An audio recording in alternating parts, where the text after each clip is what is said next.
Paso ahora, para cerrar el bloque de conferencias internacionales, ahora sí a Tomás Fernández, que nos va a presentar su maravillosa presentación, que tuve la enorme fortuna de escuchar hace un par de semanas en el ISPO y sé que va a ser muy enriquecedor. Así que Tomás, mil gracias por el espacio y mil gracias por la dedicación. Muchas gracias, Jesús. Bueno, antes de nada, agradecer a Carlos y al equipo en general por la iniciativa y por la invitación a participar en la iniciativa. Yo creo que son necesarias iniciativas similares para, bueno, al final, para compartir el conocimiento de diferentes disciplinas, si queréis, que interrelacionado nos hace progresar más rápido. Entonces, si quieres, por la presentación y te voy diciendo. Había algún vídeo que me imagino que no se verá, pero bueno. Yo soy Tomás Fernández, de acuerdo, vengo de la Universidad de Cádiz, donde soy docente investigador, y os voy a hablar un poco del proyecto Boliche, donde analizaremos, o pretende analizar, cuál va a ser el impacto del cambio climático en el patrimonio cultural sumergido y emergido en las costas andaluzas, y particularmente de la metodología que estamos desarrollando y empezando a aplicar para evaluar ese impacto del cambio climático. Siguiente. La presentación se configura en 4 bloques, donde haremos una breve introducción, hablaré un poco del proyecto Boliche, definiré un poco esa metodología y por último unas conclusiones finales. Siguiente. Ahí. Bueno, como todos sabéis, lo que es la gestión del patrimonio cultural costero, emergido o sumergido, debe hacerse bajo el conocimiento, ¿no?, de las condiciones ambientales que afectan a ese patrimonio. Realmente existe una gran variedad de procesos físicos, atmosféricos, hidrodinámicos, que junto con otros procesos morfodinámicos, biológicos, etcétera, y su interacción, la interacción entre ellos, afectan a la preservación de este patrimonio costero, sumergido o incluso emergido. Siguiente. Adicionalmente, a esta complejidad en los procesos que tienen lugar al mismo tiempo y que están interrelacionados, como mencionaba, hay que añadir la variedad y la complejidad de los materiales que conforman este patrimonio cultural sumergido o emergido, ¿de acuerdo? Este patrimonio cultural, en el caso del patrimonio cultural sumergido, pues sabemos que cuando un objeto metálico, por ejemplo, cae al agua, o un objeto de cerámica como ánfora, maceta o madera, pues sufren procesos de degradación que están afectados por esas condiciones físico-químicas, están afectados por la biota, es decir, por la comunidad bentónica que domina en la zona, y por la interacción entre ambos, además de con los materiales, con los propios materiales de corrosión generados durante este proceso. Por lo tanto, nos encontramos ante un proceso realmente complejo, ¿no? El entendimiento de estos fenómenos, que son necesarios conocer en profundidad si queremos preservar el patrimonio cultural de una manera eficiente, o preservar sobre todo in situ de una manera eficiente. Adelante. Como decía, estos procesos de estas condiciones ambientales y su interacción con los procesos de degradación de los materiales no es algo estático, sino que tiene variaciones de muy larga variaciones de corto periodo y de largo periodo. Es decir, estos fenómenos, estas variables y los procesos de degradación varían en el tiempo, ¿de acuerdo? Normalmente estos procesos en estos procesos existe una relación lineal, si queréis, una relación directa entre la escala temporal a la que se dan los procesos y la escala espacial a la que afectan estos procesos. ¿De acuerdo? Entonces tenemos, pues, si queréis empezamos por lo más bajo, por ejemplo, el oleaje, que veremos como un poco en el centro de la presentación, tiene escalas de decenas de metros y de segundos, afecta, digamos, de corta duración, afecta a una parte pequeña. Procesos más amplios, como las mareas o incluso el cambio climático, que pueden tener escalas de siglos y afectan, pues como se ha mencionado ya a lo largo de diferentes presentaciones, a escala global. Siguiente. Obviamente, sabéis que se recomienda, ¿no?, de la preservación in situ, y para esta preservación in situ del patrimonio cultural sumergido, pues es necesario conocer, como decía con un detalle, estas condiciones ambientales. Esto viene recogido en diferentes reglas de la Convención de la UNESCO del 2001 y en lo que recuerda, digamos, al cambio climático, es decir, a la evolución temporal a largo plazo, también se encuentra recogido en la regla 15, en este caso, donde se habla de largo plazo, o en la Convención de World Heritage del 1972, ¿de acuerdo? Donde se habla también de digamos, de impacto climático, geológico o otros factores ambientales. Siguiente. Pero, ¿qué consecuencias tiene este cambio climático? ¿Qué consecuencias? Bueno, pues igual se ha mencionado antes en la presentación que había hecho creo que era ponente de la Armada, ¿verdad? Algunos impactos. Los impactos son muy variados. En lo que nos repercute a nosotros en la gestión del patrimonio arqueológico subacuático, pues os pongo aquí un ejemplo de la temperatura, ¿verdad? Era un vídeo en el que se mostraba la evolución en los próximos 100 años, en este caso del Mediterráneo, ¿de acuerdo? De la temperatura, cómo se incrementará la temperatura. Pero el cambio climático no es solo incremento de temperatura o aumento del nivel del mar. Siguiente. El cambio climático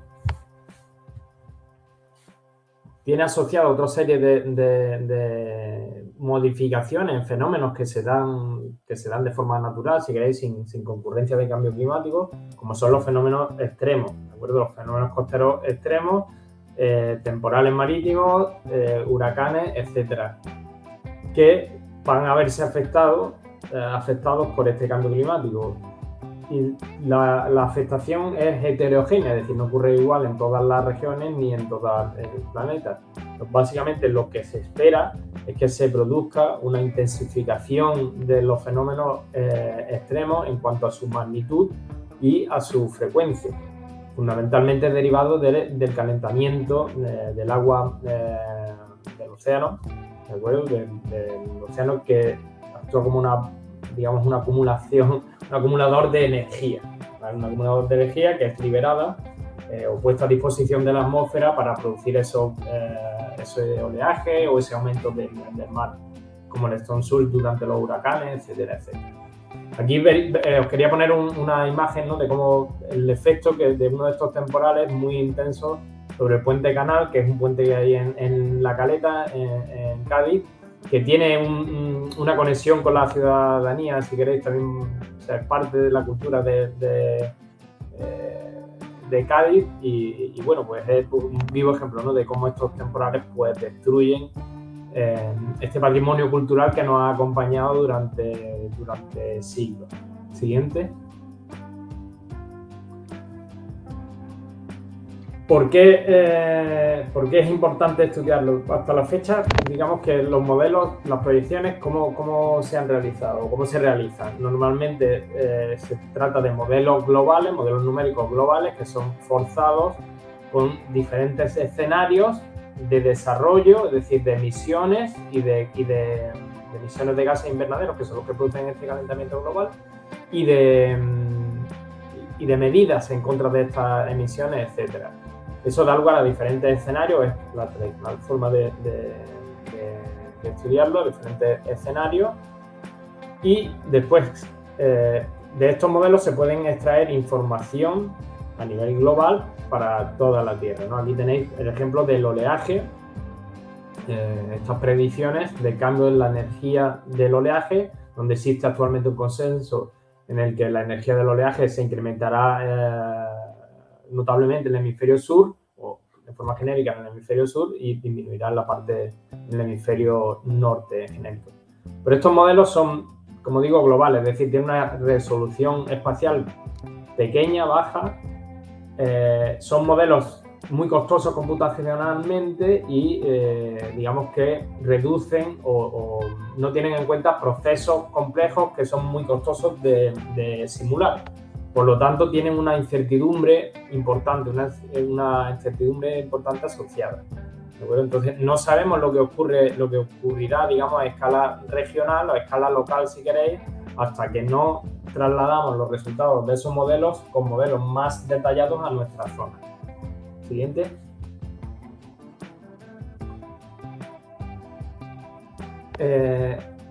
Estamos hablando del patrimonio cultural litoral y a mí me gustaría definir un poco este patrimonio cultural, esta zona, ¿no?, del litoral, que puede definirse como la zona donde el fondo del océano o del mar empieza a sentir el oleaje, hasta las zonas más elevadas donde alcanzan, digamos, las consecuencias de los temporales más energéticos, ¿de acuerdo? Que serían las zonas más altas. Esto sería todo el litoral. Siguiente. Esta zona se caracteriza, bueno, por la liberación de una gran cantidad de energía que se ha acumulado en la inmensidad del océano, ¿de acuerdo? Es decir, tenemos la inmensidad del océano donde se acumula toda esta energía del viento que es transferida al océano, etcétera, y luego se libera en una franja muy pequeña. Entonces es una zona, digamos, en un equilibrio precario, un equilibrio dinámico muy inestable, a ver si queréis. Además, esta zona se caracteriza, pues, por razones históricas, por la presencia de una gran concentración de patrimonio cultural costero, ya sea sumergido o emergido, ¿de acuerdo?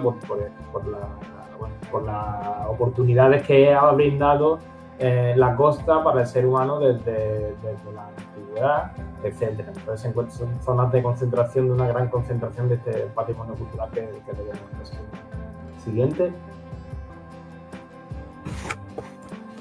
En este contexto nació el proyecto Boliche hace ya, hace más tiempo, pero la financiación la conseguimos hace un par de años, un año y medio. Está financiado por el Ministerio de Ciencia e Innovación del Gobierno de España y tiene como objetivo fundamental, pues, evaluar este impacto, desarrollar las metodologías que permitan evaluar el impacto del cambio climático sobre el patrimonio cultural litoral. Siguiente. Vale, el proyecto se divide, digamos, en 6 paquetes de trabajo, donde se analiza o se llevarán a cabo la proyección se analizarán las variaciones de los parámetros ambientales más significativos que tienen mayor importancia, mayor relevancia en la conservación del patrimonio o en el deterioro de ese patrimonio cultural litoral, emergido y sumergido, el análisis de cómo impactan esos cambios en los materiales, ¿de acuerdo? Y luego una generación de una serie de cartografías, es decir, de mapas de vulnerabilidad, de riesgos de esas zonas, de ese patrimonio cultural litoral, que nos permite priorizar, adoptar medidas de conservación, etcétera, en esas zonas. Bueno, todo esto se pretende realizar, se está realizando de acuerdo con la integración, digamos, del conocimiento de los stakeholders, es decir, de los end users, que son en este caso serían básicamente arqueólogos, conservadores, gestores de este patrimonio cultural, que son los que al final tienen que utilizar las herramientas que nosotros estamos tratando de desarrollar. Siguiente. El proyecto tendrá se está llevando a cabo en 3 escalas diferentes, ¿de acuerdo? Que pasamos desde regional, local y luego en yacimientos pilotos. Uno emergido y otro sumergido. Tenemos estas 3 escalas porque a medida que vamos reduciendo digamos, ampliando con la lupa, pues la resolución espacial es mayor, tenemos normalmente información de mayor calidad, también arqueológica, pero también ambiental, y eso nos permite desarrollar herramientas más sofisticadas, si queréis, a medida que vamos disminuyendo la escala. Siguiente. Estamos desarrollando, como decía, una parte se dedicará está dedicando el análisis del impacto de este cambio climático sobre el patrimonio costero cultural. Aquí os he puesto un ejemplo del sitio piloto de Bailo Claudia, donde se ha analizado cuál es la erosión, la tendencia en la erosión de la línea de costa, y vemos la línea de costa, la primera es del 56 y la última es del 2018-2016. Vemos el retroceso tan importante de la línea de costa. Ayer precisamente fui yo a medir con el GPS en esta zona porque hemos tenido un temporal excepcionalmente intenso y el agua ha llegado a las bases de las ruinas de esta ciudad romana, Bailo Claudia, que es uno de los monumentos costeros más visitados en la región de Andalucía, y ha descubierto además parte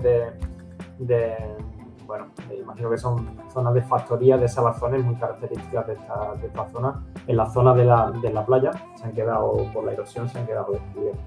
Adelante. Vale,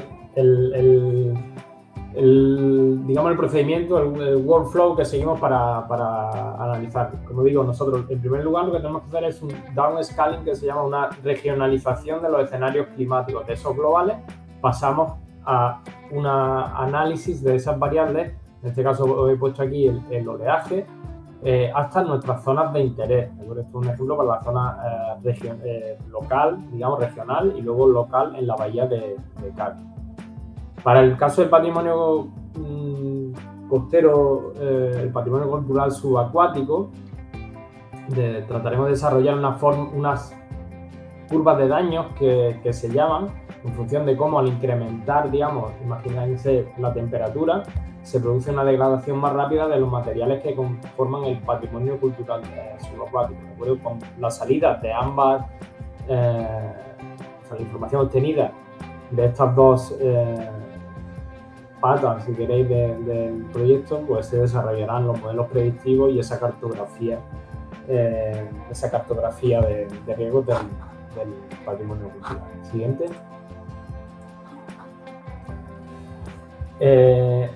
Os pongo ahora un ejemplo de este desarrollo de la evaluación de riesgos debido al oleaje en la bahía de Cádiz. ¿Por qué hemos cogido la bahía de Cádiz? Bien, la bahía de Cádiz es donde se ha testado la metodología por la gran concentración de restos arqueológicos que caracteriza esta zona. ¿De acuerdo? Esta zona pues, es una zona que históricamente ha sido utilizada como puerto natural, tuvo un papel fundamental en la conexión de la península o de Europa con América durante mucho tiempo, y alberga, bueno, pues una riqueza de patrimonio cultural emergido, pero también sumergido, muy notable, ¿de acuerdo? Por eso fue declarada como zona de especial protección arqueológica por la Comunidad de Andalucía en este caso, y se encuentra bajo este régimen especial de protección. Siguiente.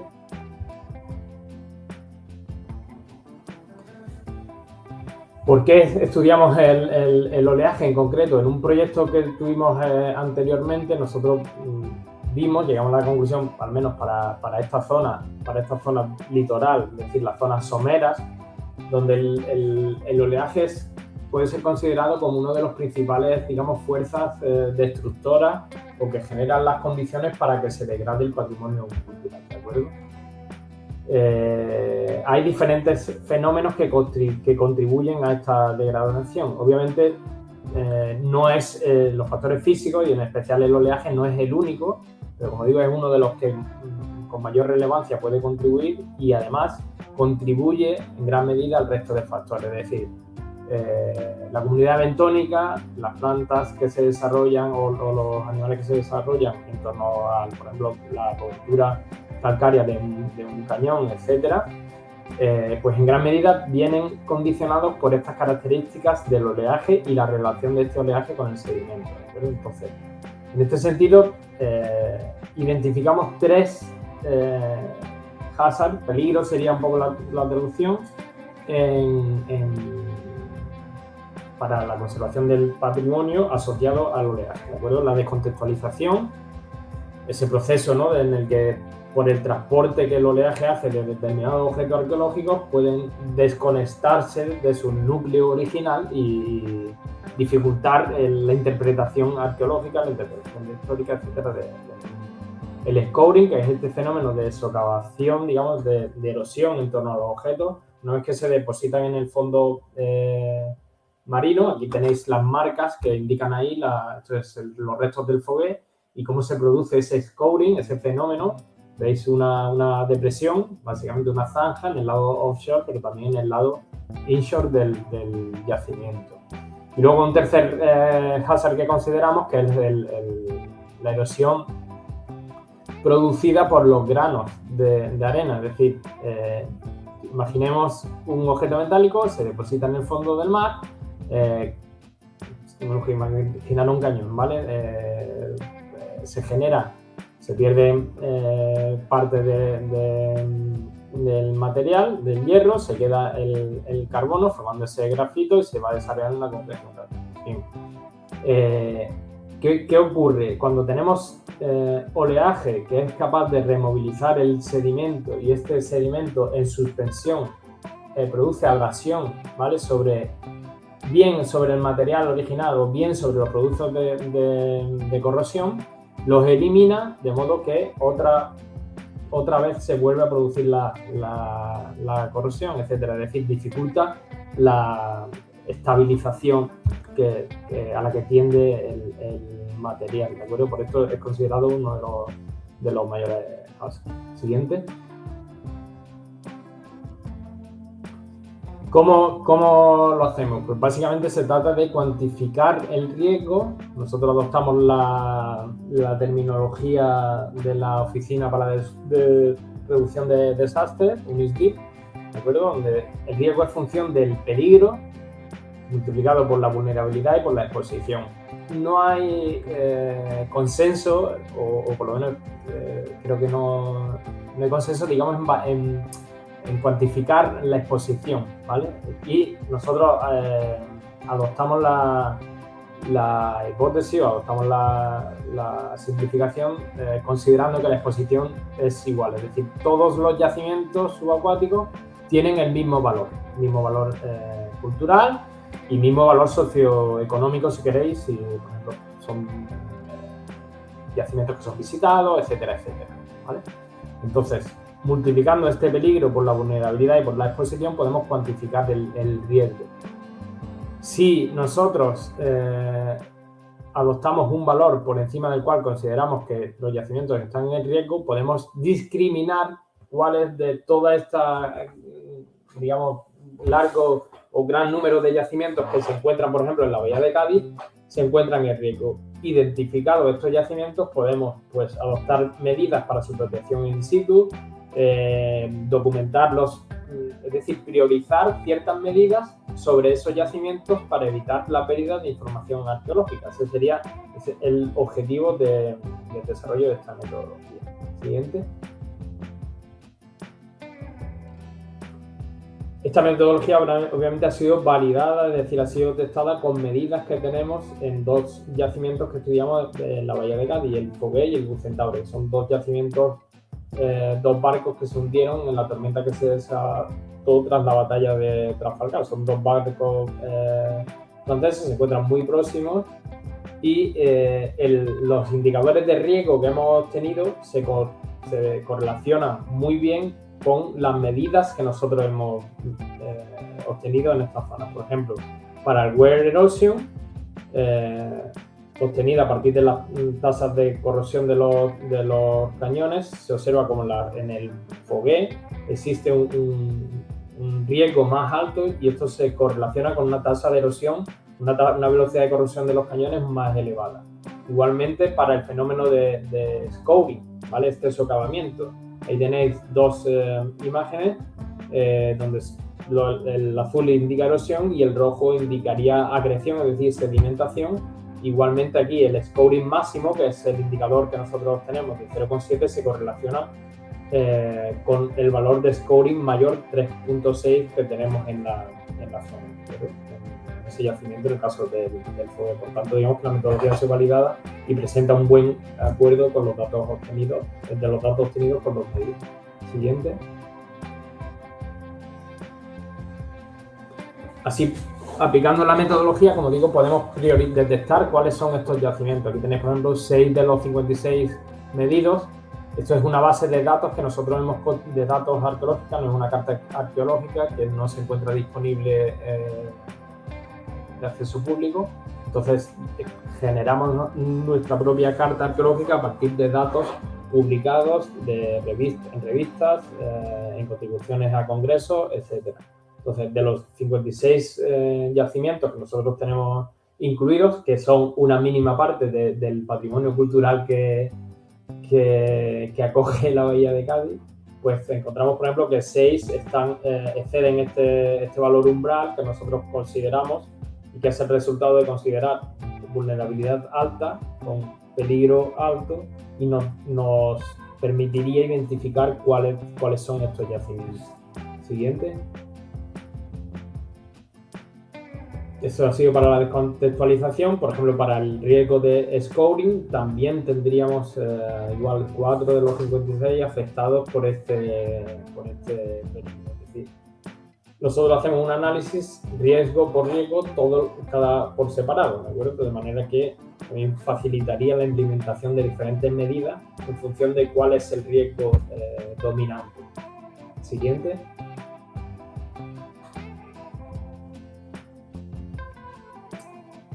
Igual para el wear erosion, ¿de acuerdo? Es decir, para este proceso de erosión por abrasión, también detectamos en este caso, dos yacimientos que exceden el valor umbral, uno de ellos compuesto por material metálico y otro compuesto por cerámica, ¿de acuerdo? Donde fundamentalmente domina en ese yacimiento el material de cerámica. Siguiente. Esto es la metodología que hemos desarrollado, pero obviamente analizando los resultados nos encontramos con situaciones complejas donde concurren los riesgos, diferentes riesgos concurren de forma simultánea o pueden concurrir de forma simultánea en un mismo yacimiento. Esto nos ha hecho replantearnos un poco el análisis y la necesidad de realizar análisis multirriesgo o estudiar el efecto en cadena que se produce cuando, digamos, en un mismo lugar se dan estos riesgos de forma simultánea. Siguiente.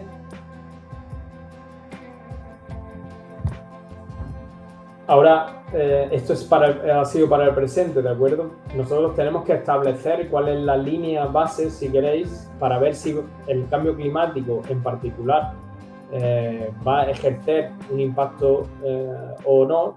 Primero tenemos que definir cuál es la línea base, ¿vale? Es decir, qué yacimientos están en peligro ahora y con el cambio climático para los próximos 50 años, 100 años, ¿cuál será la situación? ¿Habrá un incremento del riesgo de esos mismos yacimientos o habrá una disminución para cada uno de los riesgos? Entonces, esto es la metodología aplicada a escala regional. ¿Cómo se procede? Primero se recogen los datos de estos modelos globales, ¿vale? Aquí tenéis modelos, en este caso se utilizan 6. ¿Qué ocurre con las proyecciones normalmente asociadas al cambio climático? Estamos hablando de proyecciones a 100 años vista y la incertidumbre asociada es grande. Entonces se trabaja con varios modelos, de modo que con estos modelos podemos crear un ensemble, es decir, un conjunto, y reducir así esa incertidumbre, ¿de acuerdo? Utilizando estos datos realizamos la propagación, digamos, ese proceso de regionalización y aplicamos la metodología anterior que he descrito anteriormente para el presente para estudiar qué ocurrirá en el futuro. Siguiente. ¿Qué podemos obtener? Si se producirá, esto es para el 8 y para el 4, ya para el 8 y para el 4.5, los escenarios, si se producirá un aumento o una disminución del oleaje. Aquí tenéis para el periodo de retorno de 10 años, pues cómo es el oleaje en la altura significante de ola en la bahía de Cádiz, y podemos identificar las zonas donde aumentará esa altura significante, es decir, la energía del oleaje, y donde disminuirá. En algunos casos disminuirá, ¿de acuerdo? Y en algunos escenarios y en algunos intervalos temporales puede disminuir, pero en otras zonas concretas aumentará. Siguiente. De modo que podemos volver a calcular ese peligro y, aplicando la metodología, conocer cuál será la perspectiva de conservación de ese patrimonio cultural y facilitar, digamos, a los gestores de este patrimonio la información necesaria para saber dónde aplicar y qué medidas serían más efectivas para aplicar, para mitigar este impacto del cambio climático. Siguiente. Simplemente para concluir, obviamente un enfoque interdisciplinar es requerido para el análisis del impacto climático en la conservación del patrimonio arqueológico, patrimonio cultural, debido a esa, digamos, interacción, complejidad de los fenómenos, de los procesos, etc. Se ha desarrollado una metodología que se ha testado y se ha visto que se ha validado, digamos, y se ha visto que se adapta bastante bien a lo que son datos medidos, datos reales de degradación en la zona. Y esta metodología es necesaria, es decir, conocer cuáles son los cambios por ejemplo, de estos factores. Nosotros en el proyecto os he puesto aquí para no digamos, aburriros en demasía, un ejemplo con una variable. Nosotros realizaremos este proceso con diferentes variables, temperatura, salinidad, etcétera, y las integraremos, digamos, en estas cartografías de riesgo que venimos desarrollando. Y nada más por mi parte. Muchas gracias por vuestra atención. Tomás, pues muchísimas gracias, de verdad. Creo que es la mejor presentación para cerrar este primer bloque de internacionales, sobre todo un poco evaluando cuáles son todas las iniciativas y aportes científicos que pueden aportar al desarrollo de estos análisis y estudios alrededor del cambio climático en este tipo de entornos costeros y, bueno, todos los patrimonios que los constituyen, materiales y eventualmente inmateriales. Así que mil y mil gracias por tu presentación y por tu tiempo, por supuesto. Asimismo, por supuesto, agradecer a Nico Charlo, que fue el que nos ayudó a hacer un poco el enlace, porque no habíamos podido un poco muy bien como tener una comunicación directa. Así que, bueno, Tomás, nuevamente muchas gracias y felicitaciones por el impecable trabajo.